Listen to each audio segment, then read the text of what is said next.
I love my job, and I hope it shows. We have got this great momentum going. I think we showed that we have a lot of determination, a lot of progress, and a lot of success.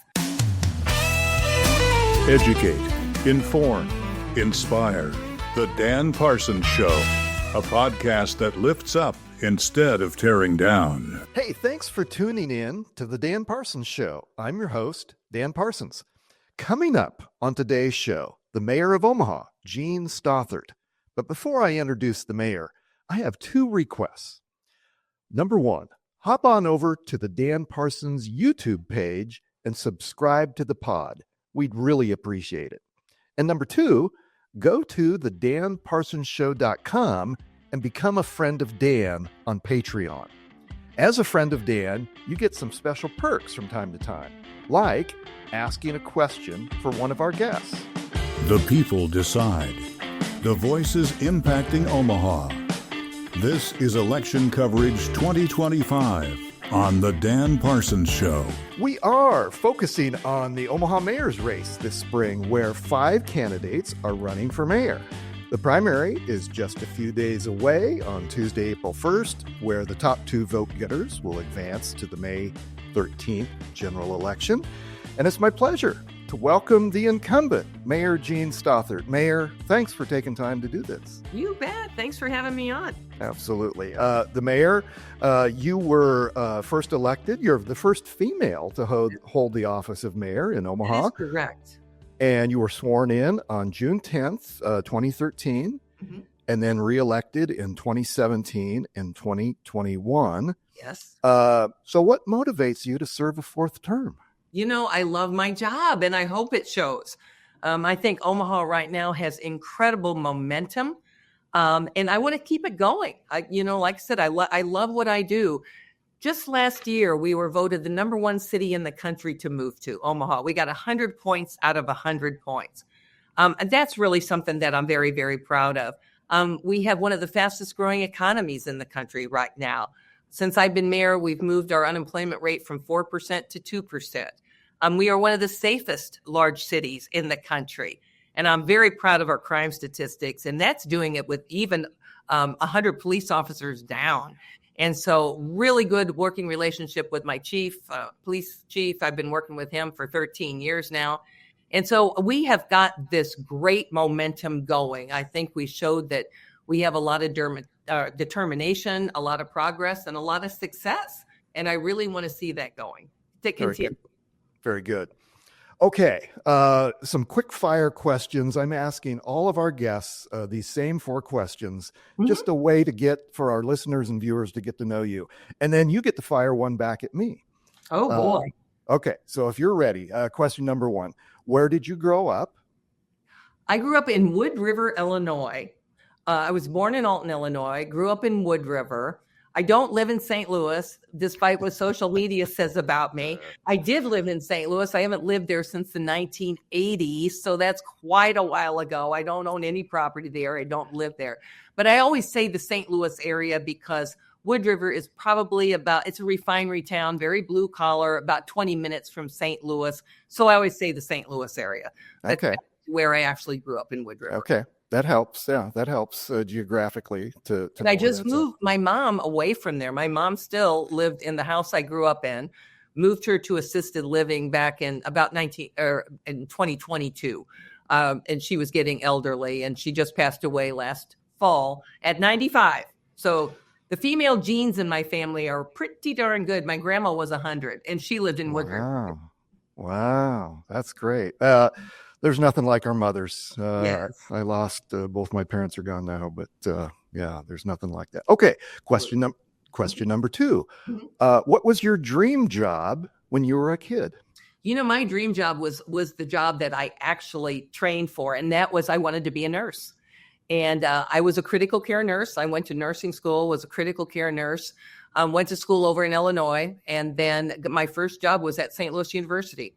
And I have to tell you just a quick story about it, because all my girlfriends, They wanted to go work out in St. Louis County, all the nice, pretty hospitals out there. And I chose St. Louis U because it was right where everything happened. And I wanted to be where the action was. And so that is something I always wanted to be, even younger as a child. And I was able to do that. And I use a lot of the skills that I learned as a critical care nurse today in the job I do. You know, you learn to work with people, collaborate, make critical thinking, make good decisions. And so I'm really glad that I did what I did. And I love being a nurse. I still think I could go back today and still be a nurse. I wouldn't know the equipment anymore, but and maybe some of the medicines, but I could still take care of a patient. Fascinating. Okay, question number 3. Yes. And I'm finding out that this question doesn't work as well with politicians because you've all met a lot of famous people. But the most famous person you've ever met? The most famous person I ever met was someone that I still incredibly respect, and it wasn't a politician. It was Malala Yousafzai.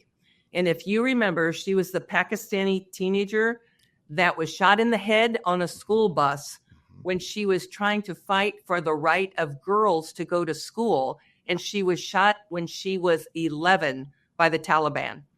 And she survived, and she is a Nobel Prize winner now. And she is just an outspoken advocate for women's rights and women all over the world. And she is still so young.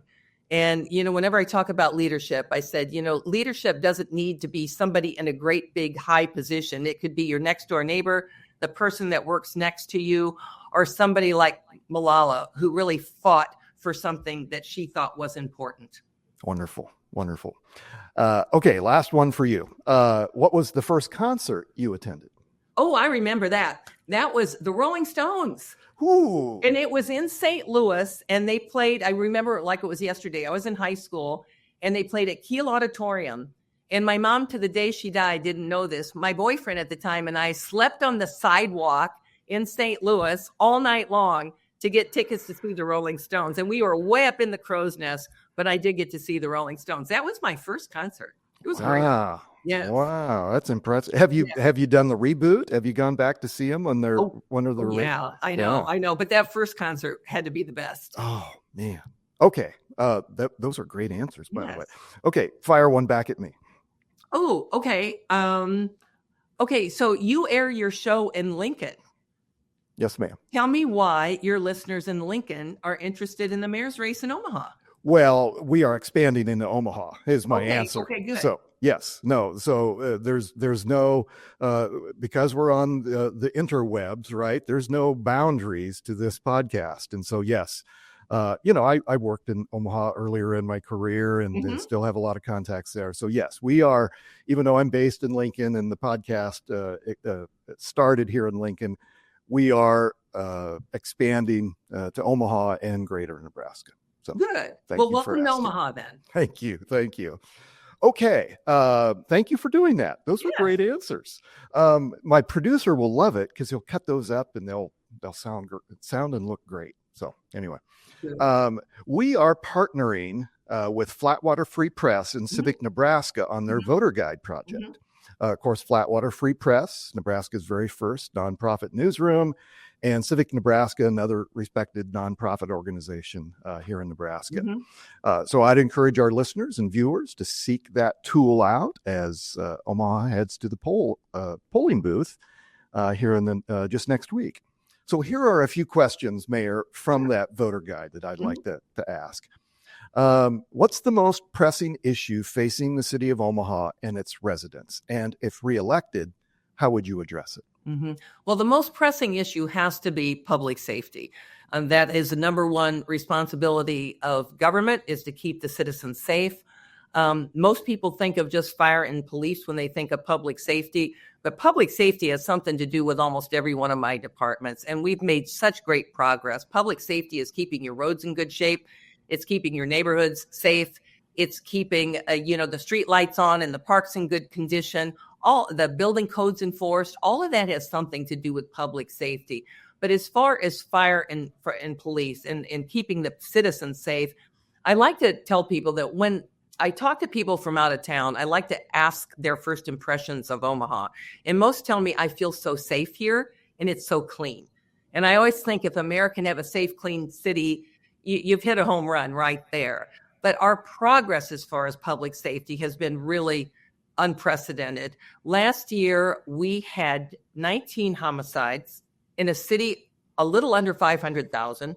To put it in perspective, Kansas City, I believe they were around 170. 100% of those were cleared, meaning they were solved.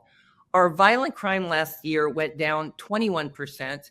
Our overall crime, every category, every index of crime went down 17%. So our work that we have done is really phenomenal right now. And we are one of the safest major cities. I always look at the top 50 in the country right now. But that will continue to be our number one issue. We have to continue. It's not cyclical. Crime is not cyclical. The homicide rate is not cyclical. It's good police work and good community police relations. And that's what we need to keep going. So I will say that that is number one. Number two has to be taxes. Everybody wants their taxes lower. So do I. Since I've been mayor, I've lowered the tax levy 5 times for a total of 12%. Now, others may say, yeah, but Mayor, my taxes on my house are still going up. That is if your valuation is going up, and that's up to the Douglas County assessor. What I can do is get the city council recommend what the levy will be and lower it as much as we can. And so that is still important to me, to keep the taxes as low as we can and to manage the city budget. Ever since I've been mayor, I create, develop, and then I manage that budget, and it's $1.5 billion budget. So it's a big budget. Every year since I've been mayor, we've had a surplus at the end of the year. So I work really, really hard at keeping taxes low and managing the money really, really well. And the other big thing in Omaha right now is roads. And I have a good story to tell with that too. People want good, safe, again, roads.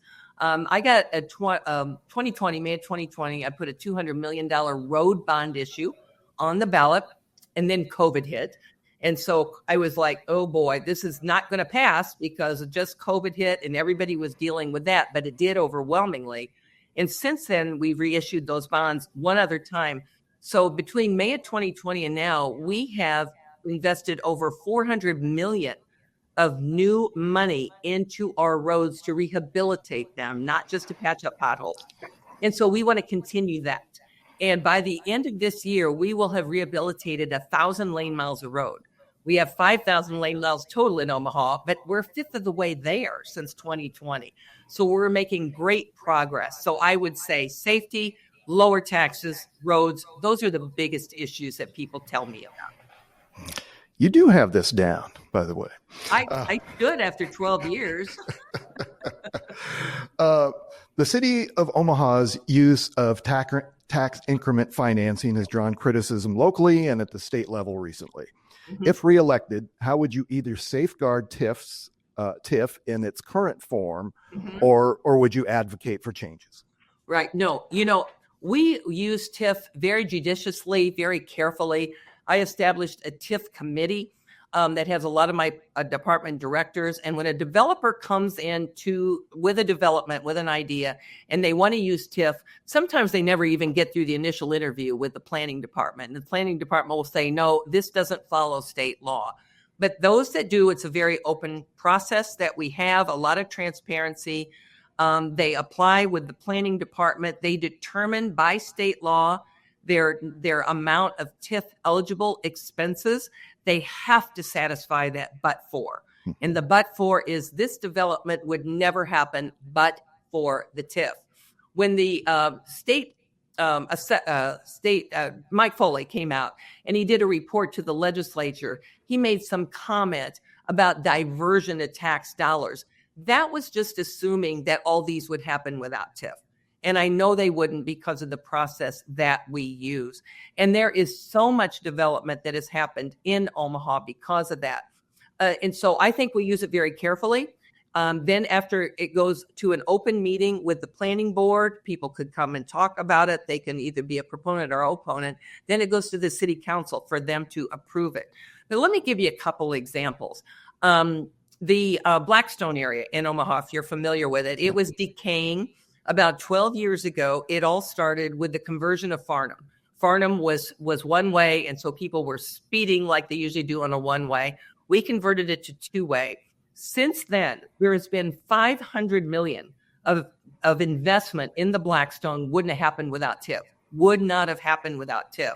Another example is Central Park Plaza, which are the two twin towers at the end of the Jean Leahy Mall. Sullivan's Steakhouse is at the base. It was an office building that was 75% vacant, soon to be 100% vacant, right in downtown, but it was going to be 100% vacant. The Todd Heasted, an Omaha developer, came in, and he's building 707 apartments in there. Some are affordable, some are market rate. Said he could not do it without TIF. Another example I want to give you how judicious we are with it is Crossroads at 72nd and Dodge. It was owned by Frank Krejci individually for years. When he was going to develop it, it was about a $300 million development, and the TIF eligible expenses were around $100 million. Now they have a new ownership. You're going to see a lot of action there this spring, and it's a $900 million development now. It's still $100 million of TIF because there are only certain TIF eligible expenses. I did talk to Auditor Foley. He said he did not say that Omaha was using it wrong, TIF. We went ahead, I moved it even forward from that, and I hired an external auditor to come in and audit everything the way the city uses TIF. And they came back and they said the city's using it exactly like state law to the letter. So I wanted to assure myself and the citizens of Omaha that we were using it correctly. But a lot of this development would never happen without our use of TIF. It's an economic development tool that, when used properly and according to state law, results in just a ton of reinvestment in the city. Yeah. Under your leadership and vision, as well as the City Council, business leaders, Greater Omaha Chamber, you've championed the Streetcar project as a way to accelerate development and to help retain and lure talent to the city. Mm-hmm. Are you satisfied with the way the project has been managed and financed to this point? And would you have done anything differently? I am very satisfied because I got to just start out with saying the streetcar isn't something that Mayor Stothert thought of individually and wanted to push this through. We've been talking about the streetcar for 20 years. And several years ago, with the encouragement of the City of Omaha, the Greater Omaha Chamber of Commerce formed the Urban Core Committee. They have a defined area of downtown Midtown, and their job was to create a plan to have a comprehensive, organized development of that area, very intentional development of that whole area. When they came out with their strategic plan, the number one issue that they recommended was building a streetcar. It was going to be, as you said, a catalyst for economic development in the urban core, and it was to get people in, around, and out of downtown. I told them, okay, fine, you give me a funding model that I don't have to raise taxes or don't have to add a new tax. You got me on board. No pun intended there. And so they did that. They gave me a funding model that did not require a tax increase or a new tax. So I took it a step further, and I hired a company out of Baltimore called Unicap. They came in and spent 9 months in Omaha, looked at every parcel along the corridor where the streetcar was going to be. And they estimated that in the first 15 years, we would have $2 billion worth of new development that would generate more than enough money to pay for the streetcar. By the end of 2024, we already had $1.5 billion already. So even before the tracks went into the ground, it's successful. Now they have reevaluated and they said $4 billion worth of new development, which will generate about $900 million, which is more than enough to pay for the streetcar, which is $389 million. It's not $500 million, $1 billion. I hear all these numbers being thrown out, but more than enough to pay for that, plus have money for other things like affordable housing. So it is, the plan that we have is very comprehensive. A lot of people went into studying it and recommending it. The thing of it is people don't understand it. And I think it all goes back to not the streetcar, it's taxes.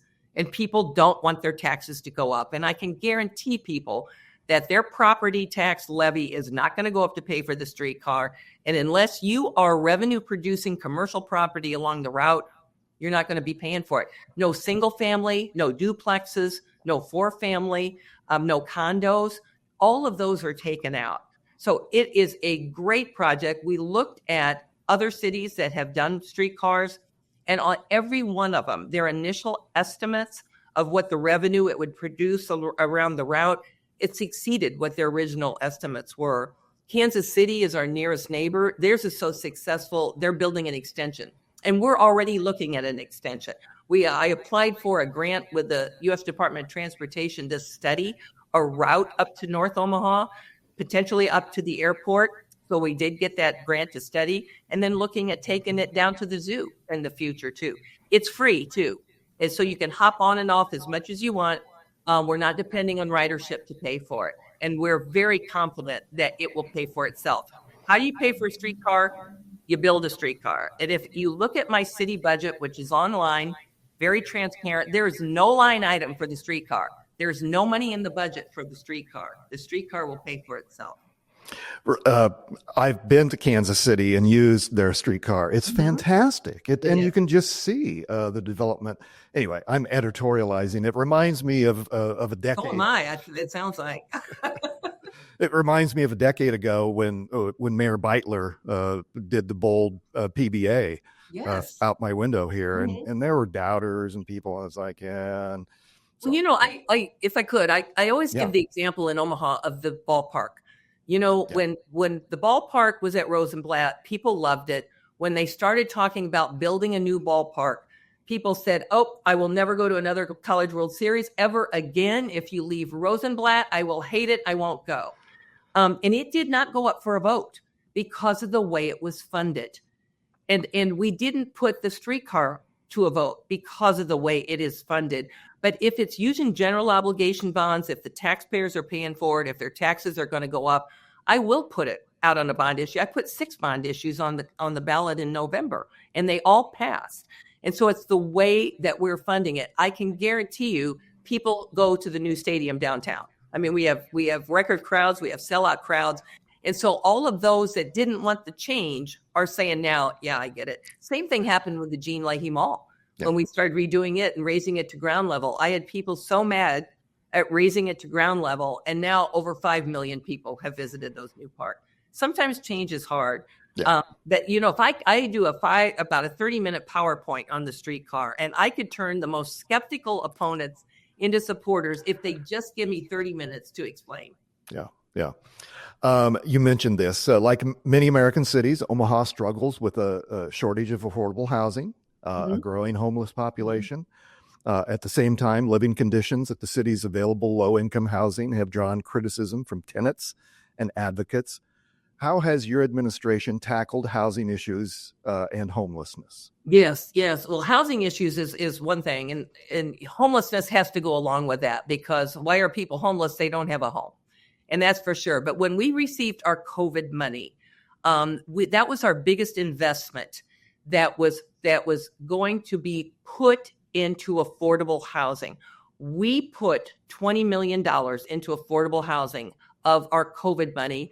I was able to get a $20 million match from philanthropy, and then I applied for another HUD grant and got another 20. So $60 million additional dollars were put into affordable housing. Along with that, I worked with the planning department, and they created a housing and affordable action plan. And we have a goal. We need, it's estimated we need about 30,000 more affordable units. And we have a goal of about 3,700 a year. This past year in 2024, we didn't quite make it. We were about 3,300, but we can see that momentum going, that we will be able to encourage developers to build more and more. One of the things else the city did is that we have assembled a lot of city-owned property. We used to build houses. We don't build houses anymore, so we had a lot of property. And we've assembled some property and are selling those lots for $1 to developers that will build affordable housing. The other thing with our housing and affordability action plan is we are looking at all of our building codes. We are looking at our zoning codes. We are looking at ways that we could make building affordable housing affordable to the developer. And that's the thing I hear the most from developers. I can't afford to build affordable housing.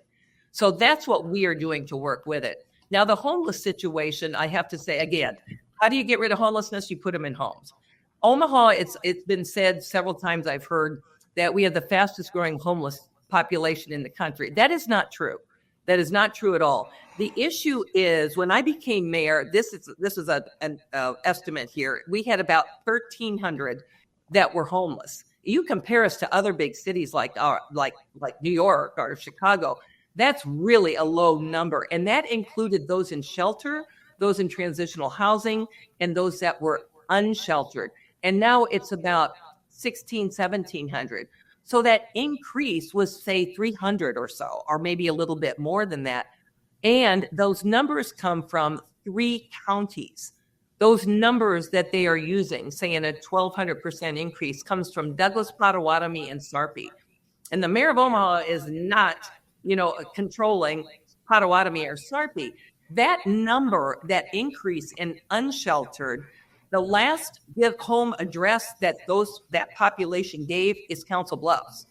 So, we really, if you look at the numbers rather than the percentage, we really don't have a huge amount. Compared to the Omaha's overall population, it's less than 1% of our population that is unsheltered. But with that, when COVID hit, I assembled a big group of community leaders to say, advise me on what the greatest needs in the community will be with COVID. Number one was the fear more people would become homeless.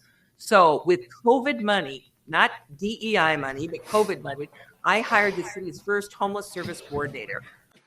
My job was to coordinate all this great street outreach, all the facilities, all the services that we already have in Omaha, to reach all of these that are unsheltered and give them the services they need to get them out of that unsheltered situation. She has done a fantastic job doing that too. In the first 2 years, over 300 families have been moved into shelter or to homes. And that's very, very successful. So that's what we're doing. The last thing I would want to do, or I would ever do as mayor, is to criminalize being homeless. Of course, if they committed a crime, of course, but to criminalize being homeless and put them in jail is not my idea of taking care of our homeless, nor is it putting them in camps. That doesn't work. They tried that in Seattle, and that's not the way I want to address our homeless. But one thing we got to keep in mind is these unsheltered homeless, they're adults. And they make a lot of their own decisions, and you can't force someone into shelter. So our job is to find out what services they need and get them the services they need, and hopefully into transitional housing or into shelter and get them out of the My homeless service coordinator is out on the street all the time. They count the number of encampments. We're probably 50 or less right now. We don't have hundreds of encampments like other cities do. My job is to give them the services that they need and get them out of that homeless situation, not put them in camps, not put them in jail. And it's working. And so, I'm very proud of the work that Tamara Dwyer, my homeless service coordinator, has done, but we need to continue with that effort and coordinate with all of I just met with the Sienna Francis House board. They came in my office just about a month ago or so to say, how can we continue to all work together? What have I not asked you that you would have liked me to ask? I would say, I was going to say the roads, but I have already mentioned the roads, but I want to go back to the budget because that is my responsibility. It is the mayor's budget. I do work with every department director to develop the budget, to create the budget. I had a goal of year over year. I wasn't going to increase the budget any more than 3%. Last year I went over that. I went quite over that because I was trying to address this shortage of police officers we have. And last year I gave our Omaha police officers a $9.8 million raise because I wanted them to be the highest paid in the state of Nebraska. They are currently the highest paid in the state of Nebraska. Right now they are for an officer, for entry, and for top out. But for example, in October, La Vista is going to give their raise, and then they will be the highest. And so the chief and I came up with a new plan that we've been working on for some time, besides the big raise last year, and that we will stay and remain Omaha 5% higher than any law enforcement agency in the state. And so with that, I'm going to give them, if approved, a raise this year. Hopefully they'll get it in May if it's all approved. And then they will be higher than La Vista when La Vista gets their raise. And then I look forward into the 26 budget, which I'm already doing. And we will look at all the contracts that have been settled this year, next year, and we will top the highest paid by 5%. And that way we hope we stop this cycle of catch up, and every other law enforcement agency trying to catch up with each other. And hopefully that, as well as year-round applications, is year as testing 4 times a year instead of right now we do 2. And by the way, several years ago, we tested once every 2 years. Now we're testing twice a year. Now we're going to go testing 4 times a year. So we have a lot of initiatives that we have presented to the Omaha Police Officers Association to try to get us out of this cycle that's happened all over the country. But my goal is we are the biggest in the state of Nebraska. We need to be the highest paid, and we need to remain the highest paid. But with that budget, one more thing, I said I take it really seriously, and that is our bond rating. We have a very high bond rating, and I'm very proud of that. We use Standard & Poor's and Moody's. I do the presentation of the city every year to both bond raters. They ask me a million trillion questions. They not only look at your debt, but how you manage your debt. They look at your cash reserve. They look at everything. And with one of the raters, we're 1 notch below AAA, and the other we're 2 notches below. And that's better than about 80% of the cities in the United States. So and they always say we have very, very strong fiscal management with the city of Omaha. Every year when my budget is, I present the budget to the city council, I post the entire budget on my webpage, and I also post the city's checkbook on the webpage. So I'm as transparent as I possibly could with the budget. But we've added to the cash reserve. We're paying our debt off. We do performance-based budgeting every year. And this is not easy. This is a $1.5 billion budget that I create and then I manage. And I think it takes a lot of experience to be able to continue with this. And every year since I've been mayor, I've had a surplus at the end of the year. I don't go into debt. It's important. That's important. Tell our viewers and listeners how they can learn more about your campaign. Sure. You know what? JeanStothert.com is my webpage. And then Jean Stothert for Mayor is my Facebook. And we are posting on there every day, probably. They could even donate on my webpage if anybody's interested. But we try to keep everybody informed every day of what's going on and what we're doing. We certainly don't take any campaign for granted at all. I didn't my first 3. I ran in 13, 17, and 21. We work hard and we'll work hard until the polls close on election day. But, again, I love what I do. I think we have turned vision into results. I feel like we've empowered our citizens.